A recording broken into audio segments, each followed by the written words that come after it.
irei abordar, vou fazer ao contrário.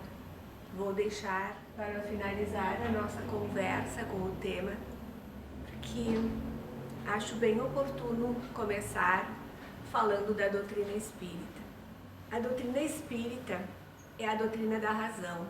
Através dos séculos, as religiões foram se modificando, houve reformas, outras religiões foram surgindo, mas a doutrina que nos esclarece, que nos consola, que nos dá a luz, é a doutrina espírita.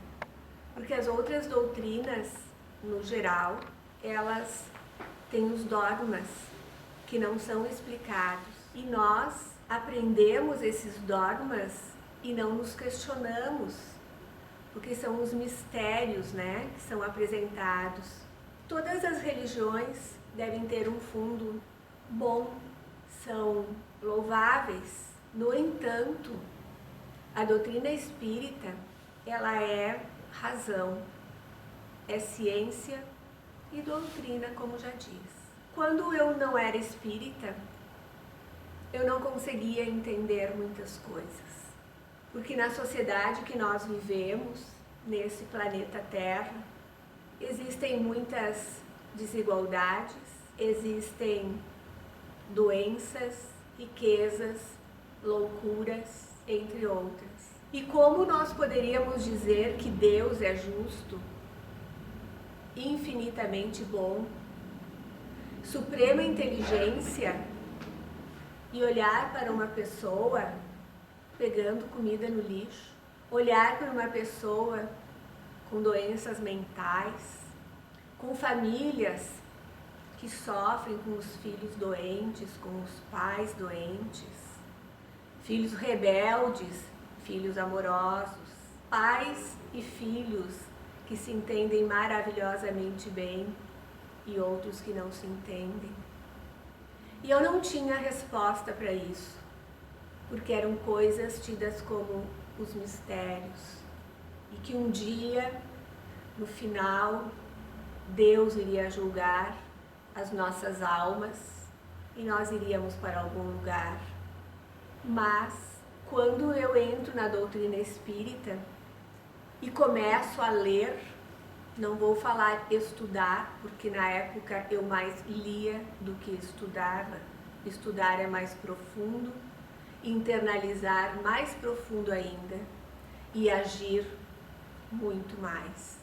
Só nas leituras eu comecei a entender, porque nós só podemos entender as desigualdades que existem se nós compreendermos que existe reencarnação, se nós soubermos que existe reencarnação.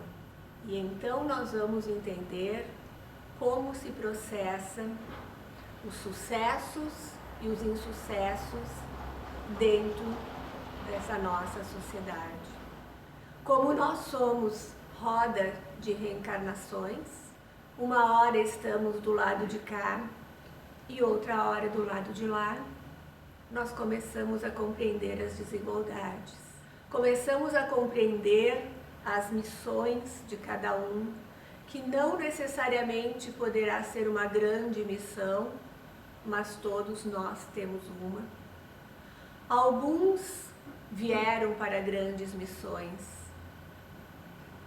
e nós sabemos que dentro da doutrina espírita, muitos trabalharam incansavelmente, uns que já estão na espiritualidade novamente, outros ainda não, que foram espíritos que hoje estão em triunfo, mas que também já foram espíritos que erraram e por isso se comprometeram a estar aqui na Terra novamente em uma jornada para trazer a palavra do amor, da caridade e da paz. Nós só vamos entender isso quando soubermos o que fizemos, o que fomos e o que somos. Mas, na teoria, porque nós temos um esquecimento bendito, via de regra em cada encarnação. Sabemos que tem pessoas que se lembram da sua encarnação passada, umas mais, outras menos, dependendo da pessoa que está dentro da doutrina, trabalhando como médium, tem mais visões psíquicas, né, das suas outras jornadas, para poder entender melhor o seu trabalho, o seu compromisso nesta jornada. Mas por que bendita esse esquecimento? Porque nós viemos para ressarcir, para trabalhar, para ajudar. E se nós nos lembrássemos de tudo o que nós fomos, o nosso psiquismo não aguentaria. Nós não temos estruturas para isso. Se nós viéssemos com a lembrança que temos um filho, um pai, que foram nossos desafetos, com quem tivemos, por exemplo, brigas enormes, em tempos remotos, duelos, entre outras coisas, a grande probabilidade é que nós não nos amássemos, não suportássemos viver juntos e a nossa encarnação estaria comprometida. Se muitas vezes, tendo desavenças com pessoas, sem saber o que foi o passado, temos problemas, vamos imaginar que se nós de repente descobríssemos que o nosso irmão foi nosso inimigo no passado, ficaria muito mais difícil a nossa evolução, porque nós ainda temos muita dificuldade em perdoar. O perdão é um sentimento que virá de qualquer forma, nesta encarnação, na outra encarnação, porque nós somos fadados ao sucesso, à luz, a chegar na plenitude, mas é um caminho longo. Então, como, no geral, não temos a capacidade de perdoar tão facilmente, é muito bom esse esquecimento.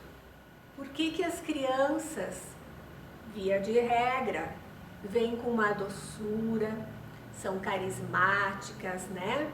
Nós gostamos, que querida essa criança, olha, porque é a hora que nós estamos cultivando esse afeto, esse amor. Imaginem se nós tivéssemos um filho já sabendo que ele foi nosso inimigo no passado, nós não teríamos afeto por ele, a não ser que nós fôssemos pessoas já bem evoluídas. Então esse esquecimento que a doutrina nos explica, que é a misericórdia de Deus, é para dar uma alavanca no nosso progresso. Depois que nós convivemos com as pessoas, aprendemos, né, a conviver, gostamos, amamos, respeitamos, nós até podemos descobrir algumas coisas e vamos entender. Nós já temos os laços de afetividade. Então a doutrina nos explica isso e nos dá a dádiva do esquecimento para o nosso bem. Quando estudamos mais um pouco da doutrina, nós vamos descobrindo que aonde vamos lendo nas partes do Evangelho, nos livros maravilhosos que temos, na Boa Nova, nós vamos descobrindo cada vez mais coisas que nós não tínhamos percebido. E nós lemos muitas vezes o Evangelho e descobrimos sempre alguma coisa. Porque nós vamos estudando e vamos amadurecendo e tendo melhor entendimento.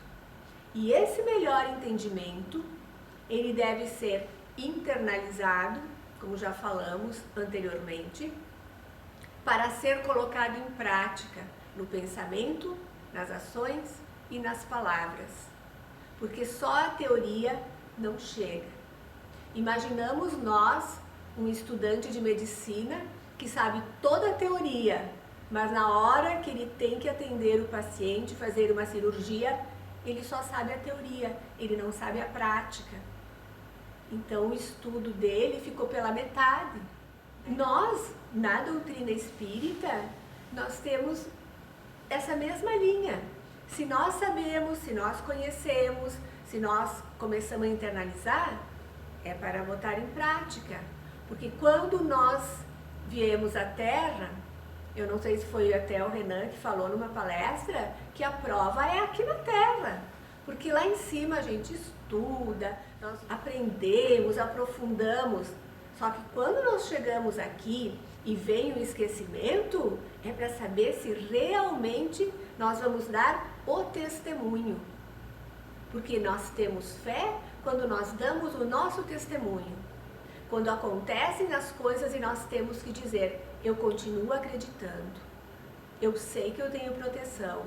Apesar de tudo que está acontecendo, tenho aprendizado. E se está acontecendo, é porque alguma coisa eu tenho que modificar ou eu estou ressarcindo também coisas do passado. Mas isso quem nos dá é a doutrina espírita. Por quê? A doutrina espírita diz, tem que refazer, tem que pagar com o bem, com a construção.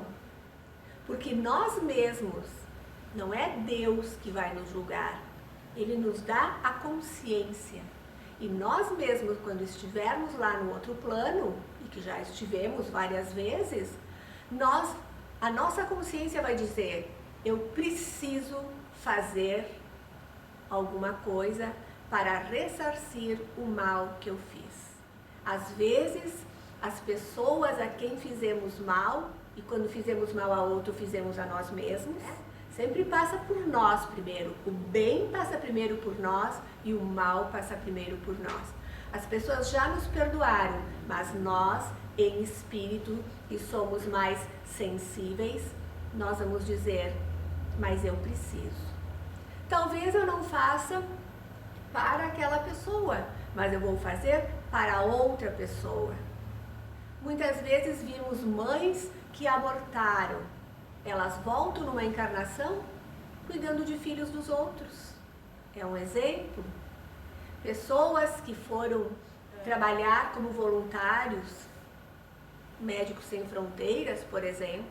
Tem um livro que fala de uma pessoa que foi deficiente porque cometeu suicídio, enfim, volta como deficiente. Mas lá no plano espiritual, o outro que também cometeu o suicídio disse, não, eu escolho trabalhar com a medicina. E escolheu reencarnar, trabalhar com a medicina e ir lá para aquelas aldeias africanas para trabalhar com aquelas pessoas. É um outro jeito. Então, nenhuma morte é igual, nenhuma encarnação é igual, nenhuma programação é igual, tem suas peculiaridades. E a doutrina espírita nos explica também a misericórdia e a bondade de Deus enviando Jesus, que é um espírito de luz, que por amor desce à terra, porque ele já era um espírito, eu não tenho dimensão para dizer o quanto ele era de luz, porque se nós vamos ver o planeta Terra, a idade do planeta Terra, e Jesus é o governador do planeta Terra, nós vamos imaginar quantos anos ele passou tendo que se adaptar para vir à Terra. Nós encontramos até literatura que diz que, mesmo vindo como homem, ele tinha uma característica de corpo um pouco diferente. E deveria ter mesmo, porque como ele era, como ele sofreu, como ele agia e como ele tinha tantos sentimentos bons e tantos ensinamentos, ele poderia ter fisicamente também uma característica um pouco diferente. E claro que na sua alma, no seu psicológico, ele era totalmente diferente. Tanto é que veio para nos ensinar.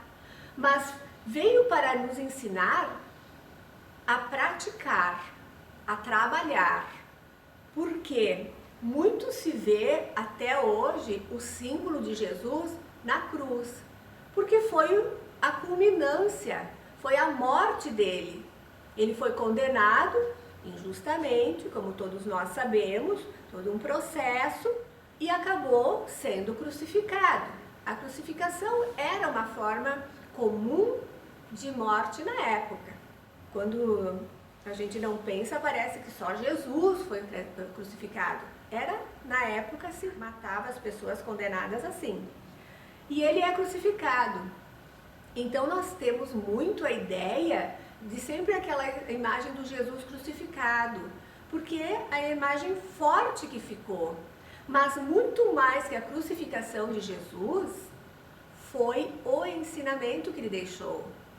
Porque ele não veio para nós lembrarmos da morte dele, ele veio para que nós nos lembrássemos e praticássemos a vida dele, o ensinamento que ele fez, que ele deixou na terra, a caminhada que ele fez com os seus apóstolos e depois os seus discípulos.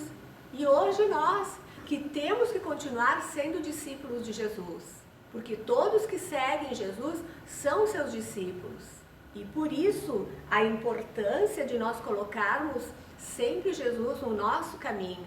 Estamos ali com as portas do nosso coração abertas, que a sua luz penetre nos nossos pensamentos, nos nossos sentimentos, porque nós ainda precisamos muito de luz para conseguir nesse planeta Terra, nessa jornada terrena, caminhar no sentido que Jesus caminha, no bem, e pedir a Ele sempre que nos dê a oportunidade de trabalhar, e trabalhar como?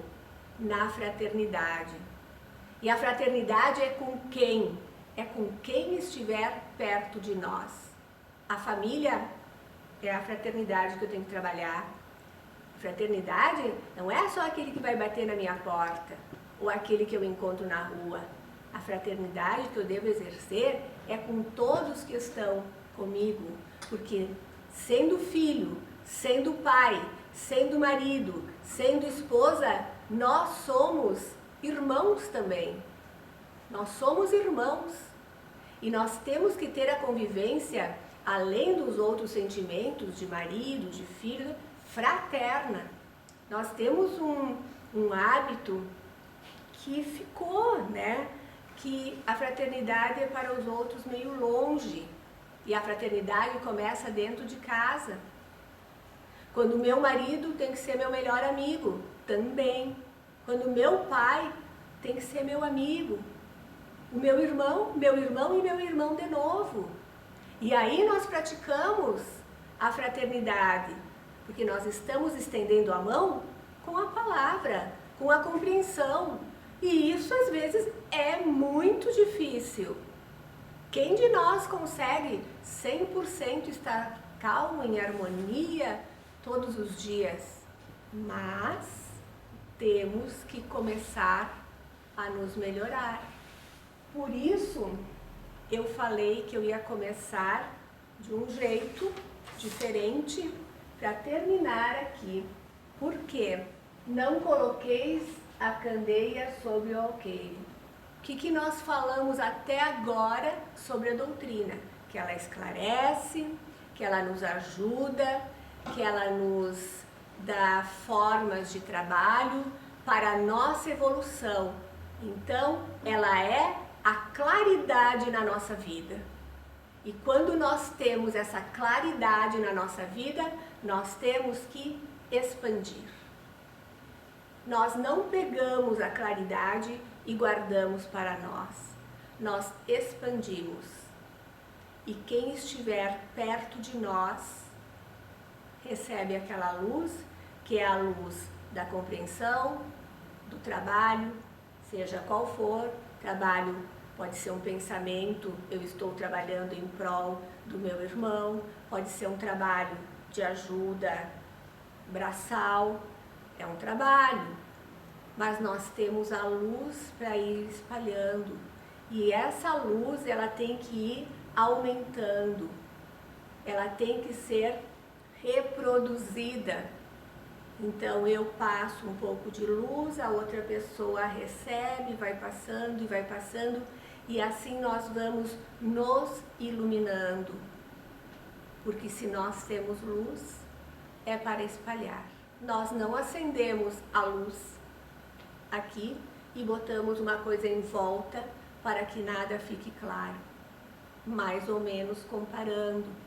Então a luz que nós temos dentro de nós é para ser distribuída, porque senão essa luz vai se apagar.